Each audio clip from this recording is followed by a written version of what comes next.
So the Meta Quest 2 has got to be one of the best gadgets I've ever owned. Now let's clear some things up. It isn't the best VR headset available on the market, but for the price point, the fact that it's fully standalone with a built-in battery, the fact it's got a huge library of content available on it, and the fact that everyone's second favourite Are They an Alien Billionaire is investing an abhorrent amount of money into this technology, well, it's got to be one of the best things that you could buy in this day and age. But what is interesting is that the price of this is the same sort of ballpark as a console. So can you get one of these and have it replace something like a PlayStation or an Xbox? Well, yes and no.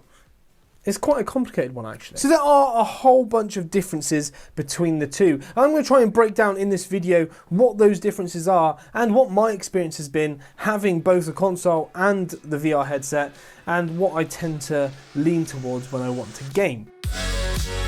So there is an obvious difference that I will get out of the way. One is virtual reality, and one is just games on a 2D screen. There is a huge difference between moving and controlling a character on a screen to actually being the character in the game. The only form of immersion better than being in a virtual 3D war zone is actually just being in a war zone. And I'll be honest, I don't recommend doing that. Now, if you haven't experienced virtual reality before, then it is going to be hard for me to explain.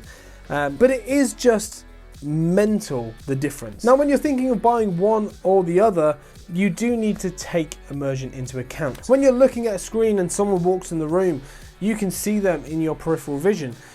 When you're wearing a VR headset, you can't. When you're holding an Xbox or PS5 controller, there is minimal risk of you accidentally punching a child into the next room. In fact, I actually have a rule in my house that if you are all gathered and someone's using the VR headset, that person has absolutely no responsibility for the welfare of anyone else or children. If you want your child to avoid a concussion, then you are in charge of keeping them away from the person swinging their fists. Now, that isn't really a problem that you get when you're playing on an Xbox.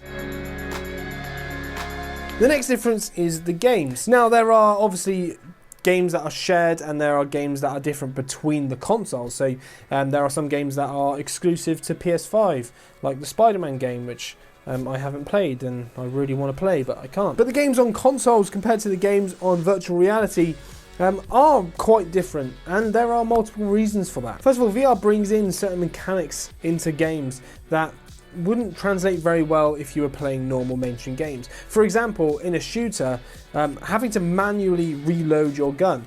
Now, if you've got swarms of people the same on an Xbox and you just have to press one button to reload, that's pretty simple. But when you're fumbling around trying to get bullets and cock your gun and everything like that, it's much more involved. There's no way you're going to be porting barrel rolls, backflips and flying kicks into VR. Now, AAA games and consoles also tend to be pretty high-end when it comes to the power output needed to run them. The graphics and the capabilities required to run these games needs to be pretty high.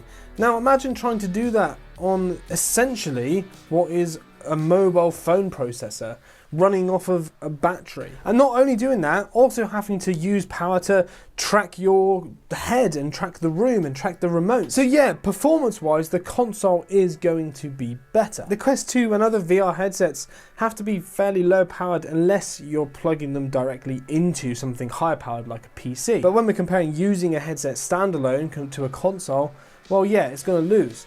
But considering that, it's actually pretty impressive what it can do. Yeah, the graphics can be probably better compared to something like a PlayStation 2. But in VR, it is less about that and more about the action. Something can look amazing and way more realistic on the screen, but in VR, it could look way worse, but it just feels way more real. Now, despite these sort of power differences and the fact that consoles have a way bigger catalogue of games to sort of pull from, the Quest is actually pretty impressive with what it has to offer. I'm quite surprised at how big the catalogue of games is on the Quest, and more do get added fairly frequently. I mean, we've just had releases of Bone Labs, and we've had the PlayStation VR game Iron Man that's been ported over to it too. And this is made even better by the fact that games on the Quest 2 tend to be way cheaper than games on a PlayStation or an Xbox. Now, there are reasons for that. For example, the stories on a lot of the Quest games tend to be a lot shorter. You'll probably look in 2 to 3 hours compared to sort of 10 times that on a AAA game. But some games, for example, the Walking Dead game, it's actually got a pretty good story mode. It's also got some other game modes that you can continue playing when you come back, and you don't have to keep replaying the story to get any enjoyment out of it. Nowadays, console games can cost close to £60, if not more. The Quest game is half of that, or even a quarter of that. Now, the next difference is that VR is more intense. Now, you could sit and have a gaming session sat at a screen for hours on end, and you're probably not going to get as much eye strain as you would get in VR. Essentially, you're strapping a monitor to your face. Your eyes aren't going to love it. There are chances you can get headaches and feel a bit motion sick, which are things that just aren't issues when you're playing on a console. Now, the next thing is an issue, and it's not an issue. For example, when you're playing on a console, it's plugged into the wall, and you can just play to your heart's content until you decide not to. On the Quest, you are running on a battery, so you're probably going to get 2 or maybe 3 hours at a push of battery life per game, depending on what you're playing. Now, in VR, I probably would recommend staying on longer than that. I think that's probably going to be too much for your eyes and might make you feel a bit motion sick. But then, when you get to that point, you're going to have to wait for the headset to fully charge before you can start playing again.